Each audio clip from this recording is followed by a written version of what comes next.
आवाज महाराष्ट्राचा।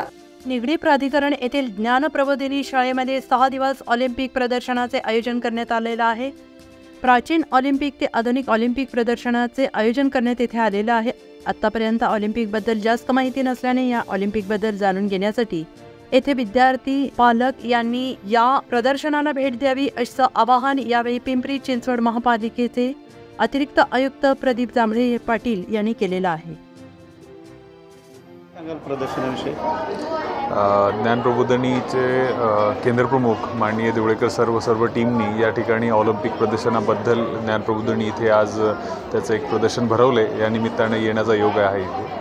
पण प्रदर्शन बघितल्यावर फार छान वाटते आणि इथे बघितल्यानंतर लक्षात येते की प्राचीन ऑलिम्पिक्सपासून ते आधुनिक ऑलिम्पिक्स आणि त्याच्या संदर्भाचं जे काही मेकॅनिक्स आहे ते सगळं या ठिकाणी त्यांनी उपस्थित आणि उपलब्ध करून दिले। त्याच्यासोबतच या ठिकाणी उपस्थित असलेले जे काही बुक्स असतील बाकीचे सगळ्या गोष्टी या ठिकाणी त्यांनी सादर केलेल्या आहेत। आणि हे जे प्रदर्शन आहे ते 6 दिवस आहे, सोमवारपासून ते शनिवारपर्यंत या ठिकाणी ते सर्वांसाठी खुलं आहे। तर माझे सगळे विद्यार्थी पालक यांना या ठिकाणी आव्हान राहील की अशा ऑलिम्पिक्सच्या अनुषंगानं आता पॅरिस ऑलिम्पिक आपल्या ठिकाणी चालू आहे, याचं एक प्रयोजन म्हणून या ठिकाणी उपस्थित केलेलं आहे। हे सगळ्यांनी याचा लाभ घ्यावा, बघावं की ऑलिम्पिकची आपली जी काही चळवळ आहे ती कशा पद्धतीने उभी राहिली आणि आपण त्याच्यामध्ये काय आपलं योगदान देऊ शकतो या ठिकाणी पाहणं अपेक्षित आहे। मी मनोज देवळेकर।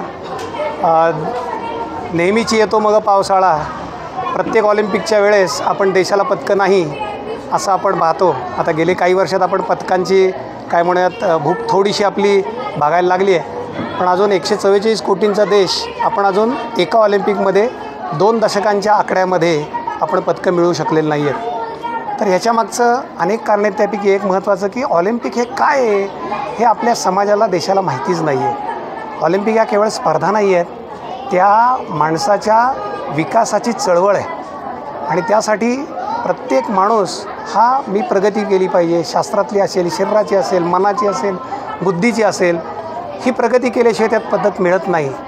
आणि मग याचा इतिहास काय आहे, बाकीचे देश कशी प्रगती करतात, त्यांना का पदकं मिळतात, ह्याचा अभ्यास केल्याशिवाय आपल्या देशाची पदकं वाढणार नाहीत। याला मी ऑलिम्पिक साक्षरता असं म्हणतो। आणि ही ऑलिम्पिक लिटरसी जर समाजातली वाढली तर खेळाच्या दिशेने लोक वाढतील। विशेषतः बुद्धिमान लोकांनी याच्यात आलं पाहिजे। एक खेळाडू घडवायचा म्हणजे अनेक विषयातले तज्ज्ञ एकत्र यायला लागतात।